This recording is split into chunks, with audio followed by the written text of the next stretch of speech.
Good afternoon and welcome to NHADEC's Lunchtime Connections. The purpose of this webinar is to introduce NHADEC members to one another and give us an opportunity to tell each other about our businesses and capabilities. My name is Stephanie McLaughlin and I will be your host today. I am the principal of Savoir-Faire Marketing Communications, a NHADEC member and a member of the Marketing Committee. The format of today's webinar is as follows. We have three presentations. Each presenter will have approximately 8 minutes to talk about their company. At the end of each presentation, there will be some time for Q&A. You can either ask a question of the presenter directly or type your question into the chat panel and I will pose it to them. To ask a question of the presenter directly, please raise your hand using the software interface and I will call on you.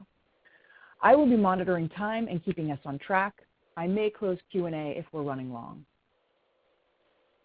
Raise your hand in the webinar controls or use the chat panel if you have any questions for me during the webinar. And before we start, one housekeeping item.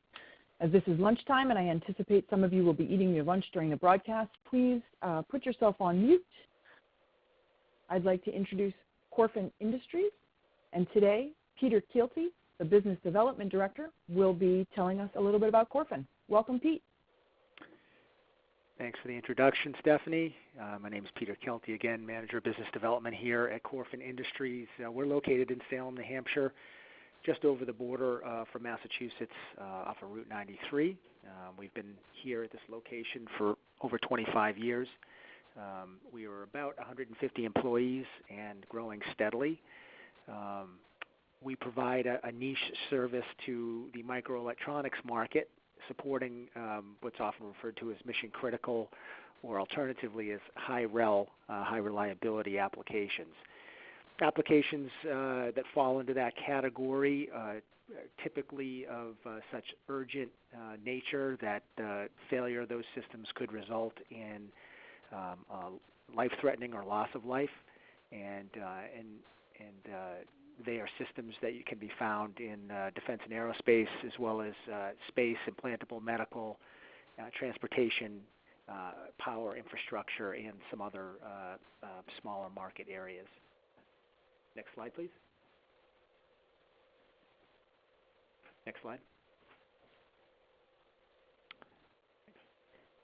Quick introduction for microelectronic components. What am I referring to? Essentially, if you open up the back of your smartphone, you'd see a slew of very small electronic components.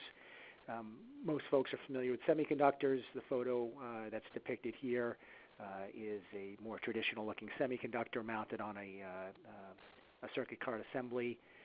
It's also surrounded by other electronic devices. Typically, the high-rel marketplace buys these devices commercial off the shelf, so they're not specially designed for the stresses and demands of mission-critical type applications, particularly military, aviation, and space. So what Corfin Industries process does, it's called robotic hot solder dip.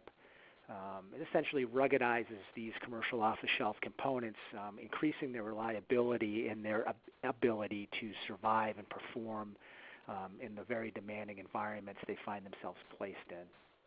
Next slide.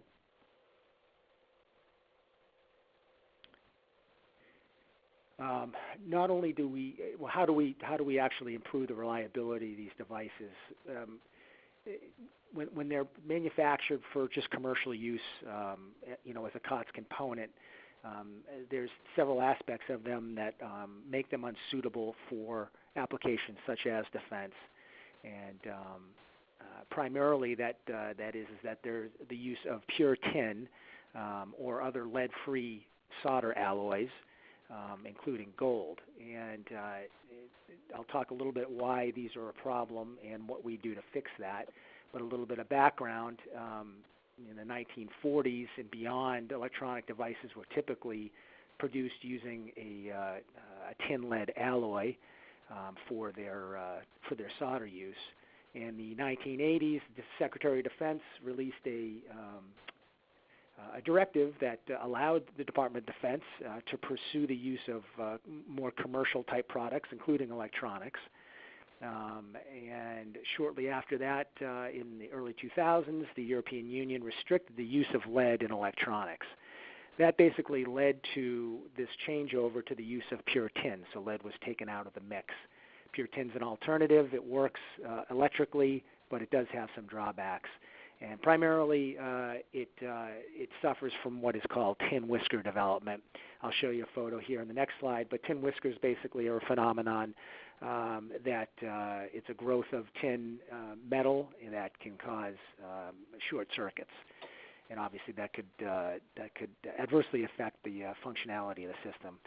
The use of gold plating is another common practice in commercial device manufacturing, and that also causes a problem in its solderability and its ability to stay attached to the boards when they're under high stress. Next slide, please. Tin whiskers. There's a pretty good picture down in the bottom right there, taken through a microscope. It's essentially these random growths of tin that come out of the tin solder. One or more of those contact one another can cause an electrical short circuit. The only way to stop that from happening is to include lead in the solder alloy. Next slide, please. So what do? We basically use our robotic machinery here. We have 18 machines on our operation floor at our site here in Salem that processes literally millions of these electronic components per year and converts them from a pure tin finished state to a tin lead finished state. And then they're returned back to the manufacturer, and they're included in these types of high reliability systems. We became specialists in this field in the early 2000s when we got involved with the U.S. Navy to study this particular manufacturing approach, and this study determined that it is safe for the electronics to be put through this process and provides a stable platform and a reliable electronics platform converted to tin lead. Okay, next slide. That's it. I'll take any questions you might have. Thanks, Peter. Are there any questions for Pete today? Yeah, Pete, do component original equipment manufacturers make tin lead finished products for the high reliability market? Well, they used to. Before these restrictions on the use of lead in Europe, it was typical that the manufacturers of these devices would actually produce them with a tin lead finish.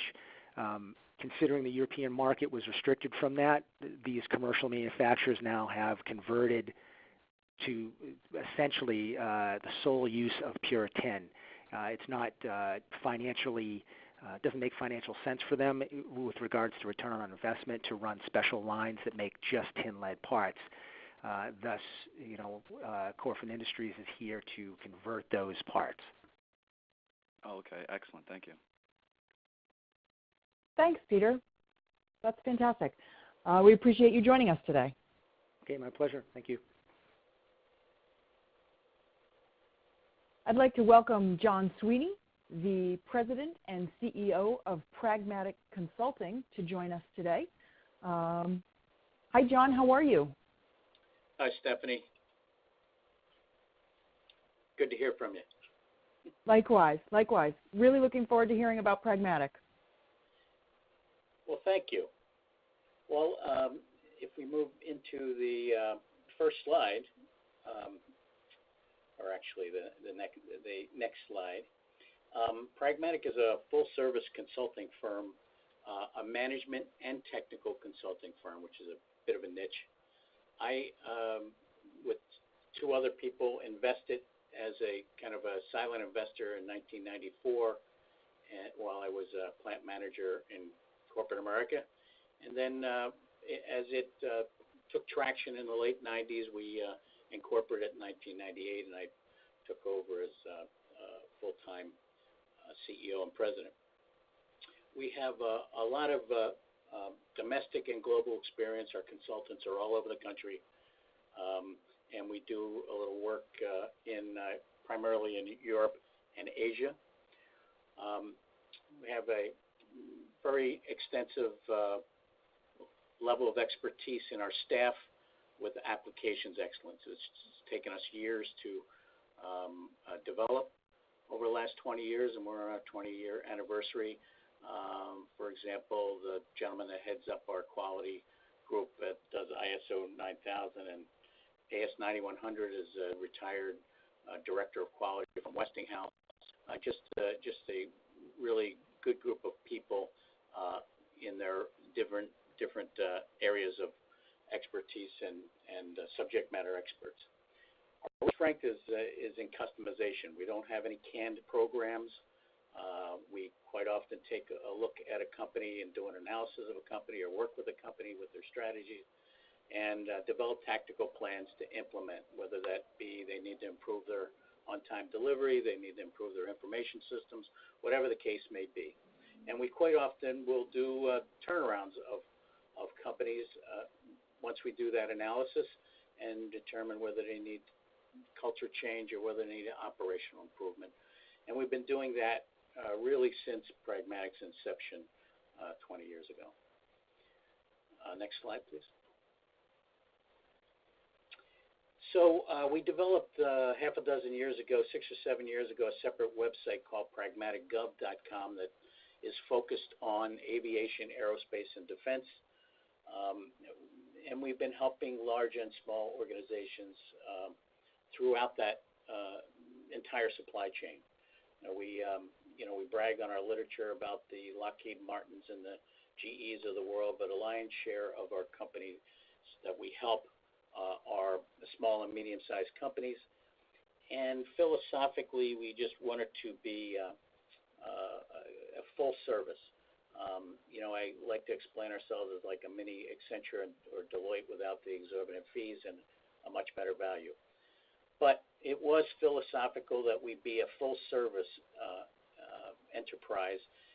We thought it was much too myopic to be an IT house or to be a human resource consulting firm, because many of our clients require a cross-functional set of expertise in order to be successful in implementing the kind of technical or culture change that is required.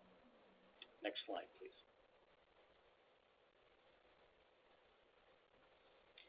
So we most often start with strategic planning with the company.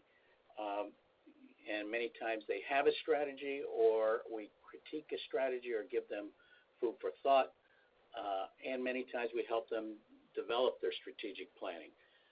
And we use a balanced scorecard approach that makes sure that we look at a company's environments from both a operations standpoint, from a sales and marketing standpoint, from a personnel and talent composite standpoint, and from a process standpoint. We've done M&As, which we will do either pre-M&A or post or both to help companies. We did one a few years ago where we took a company headquartered in Chicago and one in New England, and it merged, and we had to put together two different corporate cultures, all the way from two different executive compensation programs to benefits programs and what have you, and then really develop the tactical plans from that. This often has us take a look at not just organization, but redundant operations. We did this particular company each one had an operation in France, and we took the two plants and consolidated them for redundancy and operations. So the tactical plans are developed depending on the needs of the company and the desired results. Next slide, please. Next slide, please. Okay, and then the technical part was very important. We've had an IT group putting in full enterprise systems since our inception, and actually before, when I was an ex-director at Harris of North America, putting 5 different systems together. And recently, the technology has moved us to support compliance and security. We do DFARS. We do all kinds of projects that are generated around aviation, aerospace, and defense, whether it be ITAR implementation and training that we've done several of, and now the recent DFAR 252 and its subsections that's spelled out in the NIST 800-171 that requires not only internal information security, whether you're land-based or whether you're cloud-based, and of course, in recent times now, a lot more companies are moving to the cloud with their enterprise systems, and we do a lot in cybersecurity and application and prevention. So really, we are full service, and we would love to come help your company with whatever given needs they have. You see our contact info below at pragmaticgov.com, and I think Stephanie's supplying that as well. Thank you. Thank you, John. That was great. Hey, I do have one question for you. You say you're full service and cross-functional, but I'm curious, do some companies only use 1 or 2 of your services versus the full set, or do you only work with companies on the full set? Oh, yeah, absolutely. We'll do a ISO 9000 implementation or an AS 9100 implementation if a company has a need for just that service. But we do have the bench strength or depth to be able to do something that's more of a full service solution if required. It's really, when I say customization, we customize to the company's needs and then apply the given expertise that's required to get those results. That's fantastic. Thanks, John. Really appreciate you joining us today. Thanks, Stephanie. Thanks for having us.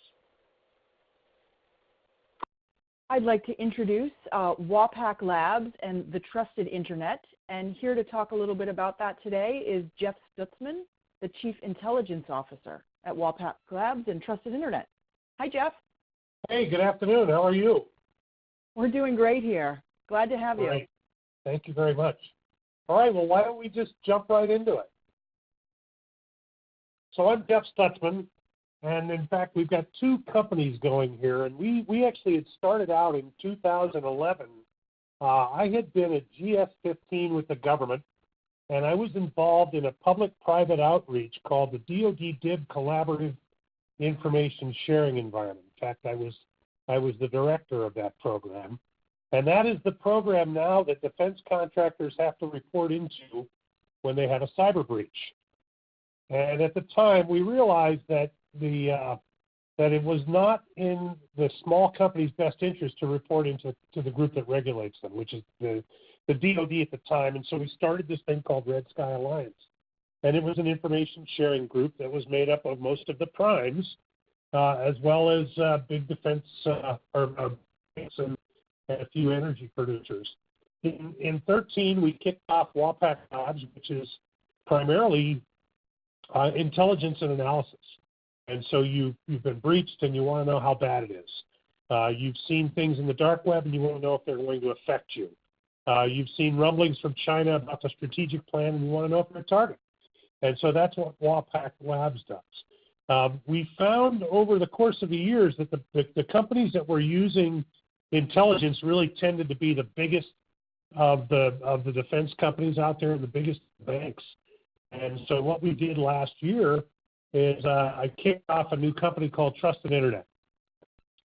Trusted Internet is very simply recognition that 97% of the companies that are out there that need security don't have security, and they need to have a way to implement it. So the thinking was, how do we pull together a low-cost, very effective managed security service program that we could go out to defense companies, aerospace companies, small banks and credit unions and those kinds of things.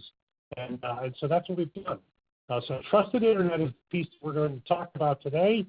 and it is a small company, low-cost managed security service provider. Next, please.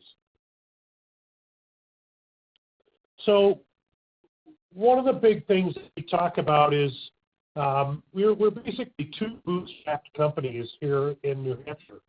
Wapack Labs, even as the intelligence provider to some of these big organizations, when we write a cyber product, a cyber informational or an intelligence product, it's read by over 7,000 banks worldwide.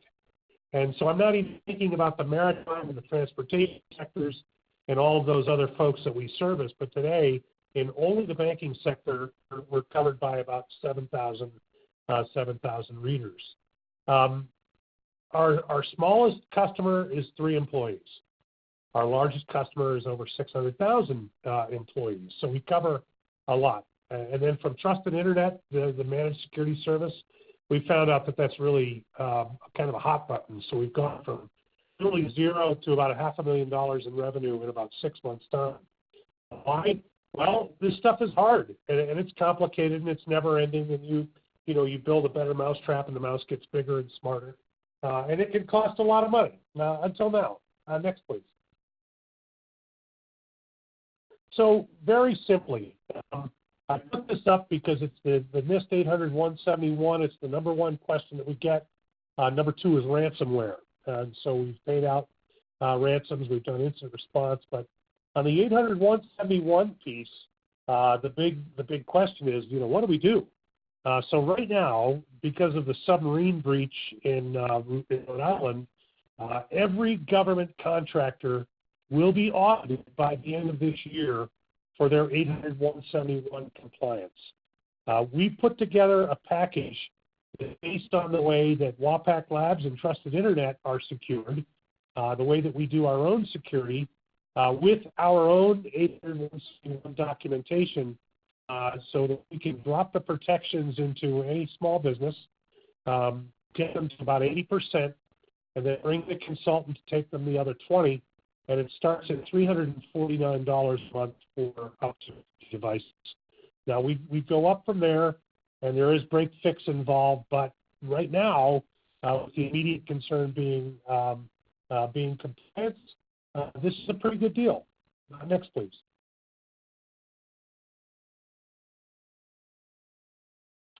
So one of the things that we're doing right now is we offer a free cyber threat assessment, or you can get 30 days of VPN access. So we've built out a trusted hub in Iron Mountain. You can connect in through that. We can automatically start monitoring. But the idea is that today we'll come in, drop a device in your network and a scan port, so it doesn't involve touching any of your operational data. It's not going to interrupt anything. We put something on your network, we monitor it for about a week, and at the end of that week, we give you a report on what's going on, what's happening inside and out of your network. You'd be surprised at what's going on in your network. And we're doing this for free. We can run it at a time, so tell me and we'll get them scheduled. Next, please. Yeah. Any questions? That was great, Jeff. Thanks so much. I hear about this stuff, and it's all sort of the boogeyman, and it's all so scary. But if I have a firewall, shouldn't that protect me from some of these things, or most of them? Yeah, that's a great question. I did a video a little while back where it's kind of made the rounds around the internet. Where I talk about defense in depth. A firewall is like having a perimeter fence around your building. Once you build that perimeter fence, you've got to figure out which doors to open so people can come in and out. And so that's one piece of your defense. So it used to be that the firewall was the only defense mechanism, but now you've got to be able to recognize people that are coming in and out of those doors, or people that come in and out of those doors. Maybe they're sick. So there's a lot of different kinds of technologies now that have to be used to be able to build out an adequate protection. So the answer is no. The good thing is that we pull that all together in one bundled program to be able to make it easy. Well, but I'm still confused. Isn't this something that my IT guys ought to be doing? Yeah, so the problem is your IT guys are like a primary care physician. They keep the networks up and running, and they're really good at a lot of different things. I'm the specialist, right? So I'm your hard guy. Yeah. Okay. It's really the way All it right. works. And we complement those IT guys very well, typically. And we focus on security. We don't compete with the IT guys at all. We actually train them up pretty well so that we can work hand in hand. Yeah, it's a good way to go. Okay. Well, that definitely helps me clarify where you fit in the panoply of people that we employ to keep our businesses up and running and safe. Yeah. Great. Thanks, Jeff. I appreciate you being with us today. You're very welcome. So thanks so much to all our presenters. I sincerely appreciate your time and attention. And if you would like to refer back to this presentation or share it with someone you think might be interested, the video of today's episode will be posted on YouTube and on the NHADEC blog in the coming days. And if you're listening to today's episode and you're interested in being a presenter at an upcoming Lunchtime Connections, please send me an email. My email address is on the screen. It's stephanie@savoirfair-us.com. Thanks so much, and that's it for us today at Lunchtime Connections.